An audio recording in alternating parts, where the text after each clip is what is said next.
ഹരി ഓം. ഉലൂഖലം വാ യമിനാം മനോ വാ ഗോപാംഗനാനാം കുചകുട്മളം വാ മുരാരിനാം നഃ കളഭസ്യ നൂനമാളാനമാസീത് ത്രയമേവ ഭൂമൗ. ആനക്കുട്ടിയോടൊപ്പം ഉപമിച്ചിരിക്കുകയാണ് കണ്ണനെ കവി. ആനക്കുട്ടികളെ കെട്ടാൻ ചില സ്ഥിരമായ സ്ഥാനങ്ങളുണ്ട്. അവിടെ ചെന്നാൽ മാത്രമേ അവയെ കാണാനാവുകയുള്ളൂ. അതേപോലെ കണ്ണനും സ്ഥിരമായ 3 സ്ഥാനമുണ്ട്. അവിടെ എത്തിയാൽ കണ്ണനെ കാണാനാകുമെന്ന് കവി പറയുകയാണ് ഇവിടെ.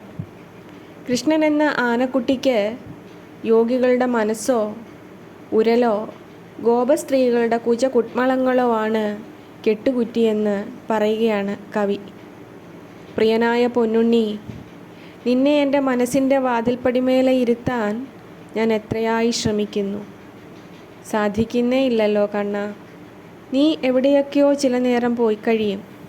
എത്രയോ നേരം തിരഞ്ഞാലാണ് നിന്നെ എനിക്കൊന്ന് കാണാനാവുക. കണ്ടെത്തി കഴിയുമ്പോഴേക്കും ഞാൻ നന്നേ തളർന്നിട്ടുണ്ടാവും.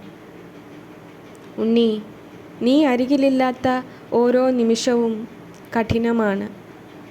നിന്നോട് മിണ്ടാതെ, നിന്നെ കാണാതെ, നീ എന്തു ചെയ്യുന്നുവെന്നറിയാതെ നീ ഇല്ലാത്ത ലോകത്ത് ജീവിക്കാൻ എങ്ങനെയാ കഴിയുക? പ്രാണൻ നിലച്ചു പോകും പോലെ കണ്ണാ. കാരണം എൻ്റെ പ്രാണൻ നീയാണ്.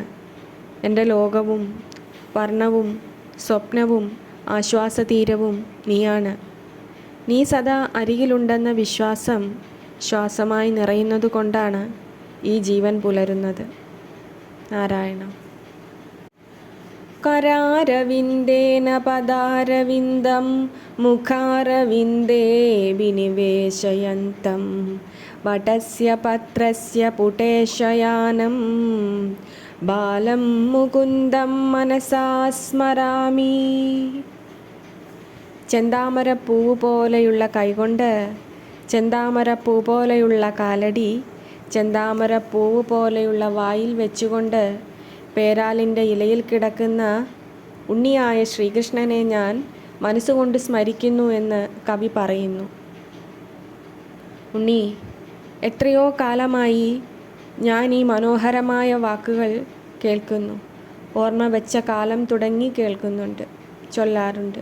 പക്ഷെ കുഞ്ഞെ, അനന്തശായിയായി പള്ളി കൊള്ളുന്നവൻ കൽപ്പാന്തത്തിലെ പ്രളയജലത്തിൽ ചെറുമൊരു ആലിലയിൽ നീലരത്നം പോലെ കാൽവിരലുണ്ട് കിടക്കുന്നതും മതിവരുവോളം മനസ്സിൻ്റെ കണ്ണിൽ അവനെ നിറച്ചതും പിന്നെ എപ്പോഴോ കോരിയെടുത്ത് എൻ്റെ നെഞ്ചിൽ വെച്ചതും, അങ്ങനെയൊക്കെ ആവാൻ ഞാൻ എത്ര തീക്കനലുകൾ താണ്ടേണ്ടി വന്നു കണ്ണാ. വിസ്മയങ്ങളായ മായാവിലാസങ്ങളാൽ ഈ ലോകത്തെ ഭരിക്കുകയും ഹരിക്കുകയും ചെയ്യുന്ന മഹാപ്രഭോ, അവിടുത്തെ ഞാൻ കേവലം ഒരു ശിശുവായി, എൻ്റെ മകനായി എൻ്റെ നെഞ്ചിൽ ചേർക്കുന്നു. കാരണം എനിക്ക് അഭയം നീ മാത്രമാണ്. മറ്റൊന്നുമില്ല, മറ്റാരുമില്ല. നീ മാത്രം, നീ മാത്രം കണ്ണാ, നീ മാത്രം. നാരായണ. ശംഭോ സ്വാഗതമാസ്യതാമിതയിതോ വാമേന പദ്മാസനാ ക്രൗഞ്ചാരേ കുശലം സുഖം സുരപതേ വിത്തേശനോ ദൃശ്യസേ. ഇത്തം സ്വപ്നഗതസ്യ കൈഡഭജിതഃ ശ്രുത്വാ ജനന്യാ ഗിരഃ കിം കിം ബാലകജൽപസീതി രചിതം ധൂധൂ കൃതം പാതു നഃ. പരമേശ്വര, വന്നത് നന്നായി. ഇവിടെ ഇരിക്കൂ. ബ്രഹ്മാവേ, ഇവിടെ ഈ ഇടതുഭാഗത്ത് ഇരിക്കൂ. സുബ്രഹ്മണ്യ, ക്ഷേമമാണല്ലോ? ദേവേന്ദ്ര, സുഖം തന്നെയോ? വൈശ്രവണ, കാണാറില്ലല്ലോ?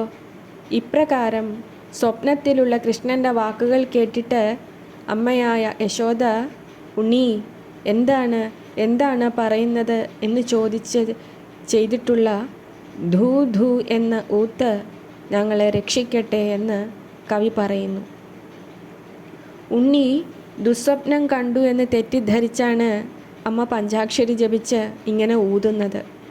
പക്ഷേ ഉണ്ണി സ്വപ്നം കാണുന്നതല്ലെന്നും നാരായണനായി തന്മയീഭാവമായി വൈകുണ്ഠത്തിലാണെന്നും അത് ഓർത്തിട്ടാണത് പറയുന്നതെന്നും കവി പറഞ്ഞു വയ്ക്കുകയാണ് ഇവിടെ.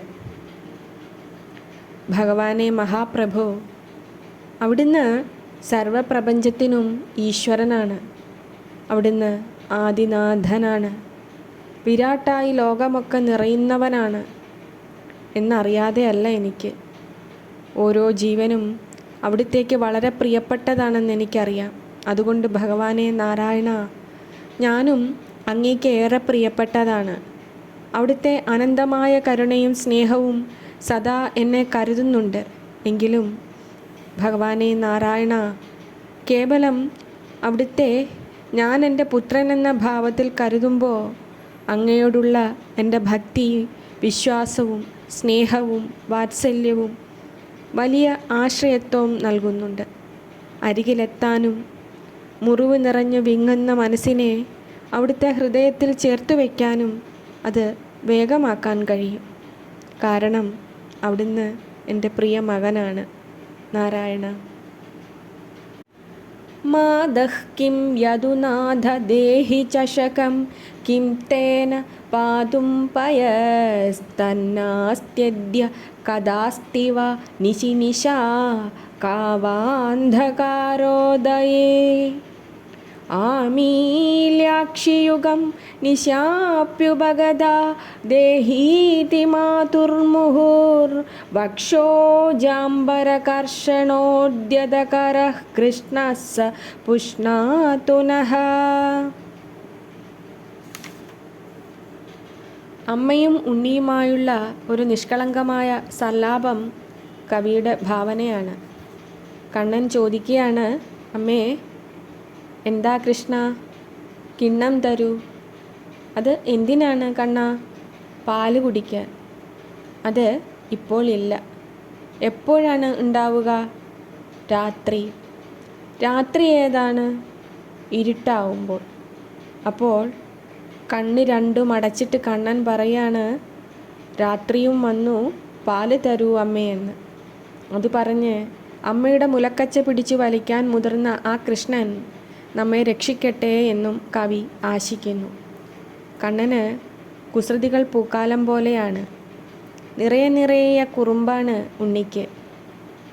മനം മയക്കുന്ന കുറുമ്പിൻ്റെ വസന്തകാലം കഴിഞ്ഞ് കണ്ണൻ മടങ്ങുന്നു മധുരയിലേക്ക്, ധർമ്മത്തിൻ്റെ അധിപനാകാൻ, അധാർമികമായ സകല ദുർമര്യാദകളെയും ഉലകത്തിൽ നിന്നും തുടച്ചു നീക്കാൻ. അപ്പോൾ അവൻ ഗ്രീഷ്മകാലമായിരുന്നു, സകലതിനെയും എരിക്കുന്ന അഗ്നിയായിരുന്നു. പക്ഷേ സ്നേഹിക്കുന്നവരുടെ ഹൃദയങ്ങളിൽ, പ്രാണനിൽ അവൻ ശിശിരവും ഹേമന്തവും വസന്തവും ഒക്കെ ആയി മാറും. മഴയായും തീയായും പെയ്യും, കനലായും കുളിരായും വീശും, പുഷ്പമായും സഹസ്രാരങ്ങളുള്ള സുദർശനമായും കണ്ണൻ മാറും. അതാണ് ആ മരതകക്കല്ലിൻ്റെ ഭാവം. നാരായണ. കാളിന്ദീ പുളിനോദരേഷു മുസലീ യാവദ്ഗദഃ കേലിതും താവത് കർബുരികാഭയഃ പിബഹരേ വർദ്ധിക്ഷ്യത്തെ തേ ശിഖാ ഇത്തം ബാലതയാ പ്രതാരണപരാ ശ്രുത്വാ യശോദാഗിരഃ പായാന്നസ്വശിഖാം സ്പൃശൻ പ്രമുദിത ക്ഷീരേർദ്ധപീതേ ഹരിഃ. വീണ്ടും ആ അമ്മയും ഉണ്ണിയുമായുള്ള സല്ലാപരംഗമാണ് കവി വർണ്ണിക്കുന്നത്. കാളിന്തിയിലെ മണൽത്തിട്ടുകളിൽ കളിക്കുവാൻ ബലഭദ്രൻ പോയ സമയത്ത്, അല്ലയോ കൃഷ്ണ, ചൂടുള്ള പാൽ കുടിക്കൂ, നിന്റെ മുടി വളരും. ഇപ്രകാരം കാര്യസാധ്യത്തിനായി യശോദാമ്മ പറഞ്ഞ വാക്കു കേട്ടിട്ട് നിഷ്കളങ്കതയോടെ പാൽ കുടിച്ച് പകുതിയായപ്പോൾ തൻ്റെ മുടി വളർന്നോ എന്ന് തലയിൽ തടവി നോക്കിയിട്ട് വളർന്നു എന്ന ഭാവത്തിൽ സന്തോഷിച്ച ഭഗവാൻ നമ്മളെ രക്ഷിക്കുമാറാകട്ടെ എന്ന് കവി പറയുന്നു. കണ്ണാ, ബാലനായിരിക്കുമ്പോൾ തന്നെ നീ ആ അമ്മയെ പിരിഞ്ഞുപോയി. അമ്മയുടെ വേദന എന്നും കണ്ണനെ വേദനിപ്പിച്ചിട്ടുണ്ട്. അറിയാം. പക്ഷെ കണ്ണ, ഏറ്റവും ഭാഗ്യം ചെയ്ത അമ്മ അവളാണ് കണ്ണൻ്റെ യശോദ അമ്മ. കാരണം പരബ്രഹ്മമൂർത്തിയായ ഭഗവാനെ ലാളിക്കാനും ഏറ്റി നടക്കാനും പാലൂട്ടാനും ഭാഗ്യം കിട്ടിയത് ഈ അമ്മയ്ക്കാണ്.